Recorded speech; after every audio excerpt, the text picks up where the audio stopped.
Day 4 after the surgery, day 5 incomplete. Yesterday was the most horrible day, one of the most horrible days I had in my life. After I put the video on, hell broke loose. It was so bad. It was so bad. Everything happened at the same time. It felt like somebody is cutting my breast open. I started having diarrhea. I started puking at the same time. I started having my menstruation at the same time because my body was into stress. So there was the pain. I started feeling dizzy. I was thinking I'm on a completely different planet. I was completely not there. It was horrible. It went on for 3-4 hours. My son as well started puking, so I don't know if this might be some kind of virus or whatever happened, or it was something we have eaten, but it's not really possible. It was just a coincidence that he had the same symptom, not the same symptoms, he just puked. So like really hell broke loose. And for the first 1 hour I was alone at home. It was so bad. I really just cried. I sat down on the floor and I was just crying. I just couldn't handle it. It was so bad. And when my mom came, she brought some Coke. So that's one thing I can really recommend you. Coke with sugar. That's the only thing that started just calming down my stomach.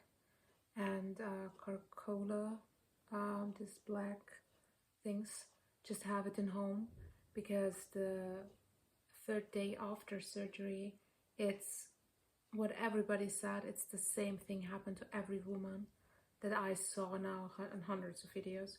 So just be prepared for that. I was prepared for that, thankfully, just from my mindset not to going to the hospital, because I would go to the hospital thinking that something's wrong. But that's what everybody said. Day 3 is just so horrible. The problem is that the first day is it's like just a discomfort. It's not pain. Everything is fine. And you do the same things. You still have the same cocktail of pain meds. And then suddenly it hits you like that. It's just awful. One thing that also helped is my mom hold with a something cold or wet towel, hold it here and just pressed my brain like that. That helped with the dizziness and it started calming me down. So really the 3rd day is the most crucial day in any surgery. Please, you always should have somebody with you, and if not, just check if you can stay in the hospital, because I don't think I could have made it alone, because I would have even fallen down the stairs almost. So it's really bad. And she then also just used a towel and made it over my head really tight, because it took away it made a kind of pressure that stopped a little bit of the dizziness. That was very important. And also what helped a little bit is if you have something where you put warm water and put it on your stomach. But if you don't have that, what helps, what my grandmother always did, is to iron something and then put it on your belly. And my mom massaged me a little bit. That also helped with the pain. So keep that in mind. And one thing that really saves me now the last couple of days is melatonin, pure melatonin, just for sleeping, to sleep through the pain, because it's just, yeah. My drainages, things that are going out of your body, they are now just yellow, so the blood stopped. It's around about 20 milliliters.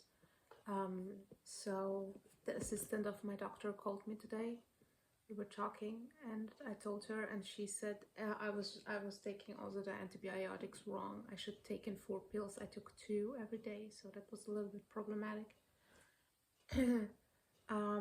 But she said maybe we can remove them tomorrow. She's gonna talk to the doctor because the doctor is coming back on Friday from holiday, so maybe she will then put it out. Not really.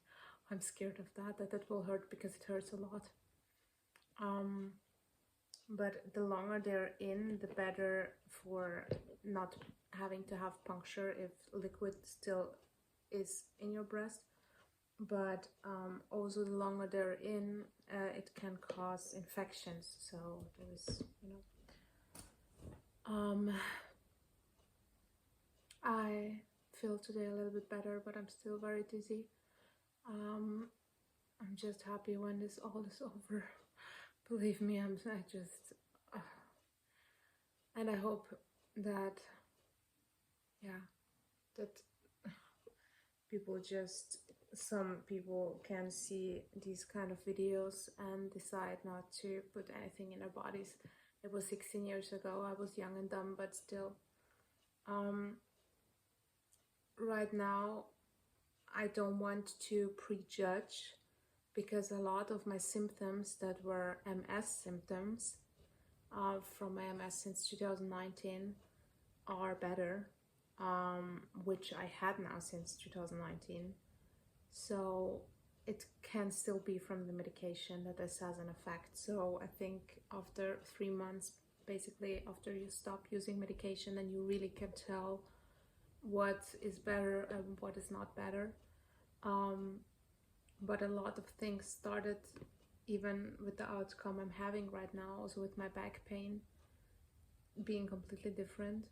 But as I said, still think you are on a lot of medication, so don't put too much faith in it until it's really gone. But one thing also that helped, you hear the dogs, is Joe Dispenza's meditation. It helped me yesterday a little bit to calm me down. So kind of, even if you're not into meditation, something like that helps a little bit. And I watched Brett Mondo. If you know Brett Mondo, he's like a hairstylist and does reactions of hairstyling, so that kept me a little bit off topic. Then there were mosquitoes also in the room, which were extremely annoying, so keep in mind to buy also these mosquito thingies just in case when you're in the summer, because this is really hardcore. This is an additional pain and annoyant and wake you up and so on, so that's not really cool. Food wise, I can't just now see food. Since I puked yesterday, basically everything is just giving me the ick. Also my son, my auntie made me some egg yolks. That was the only thing that I was saying it's okay. I take maybe 2 bites of it just to have something in my stomach because of the pills, and maybe 1 sip of a yogurt. That was it. Everything else I just can't even look at it. And yeah, just have some sparkling water as well. Wait, I have to see that because that's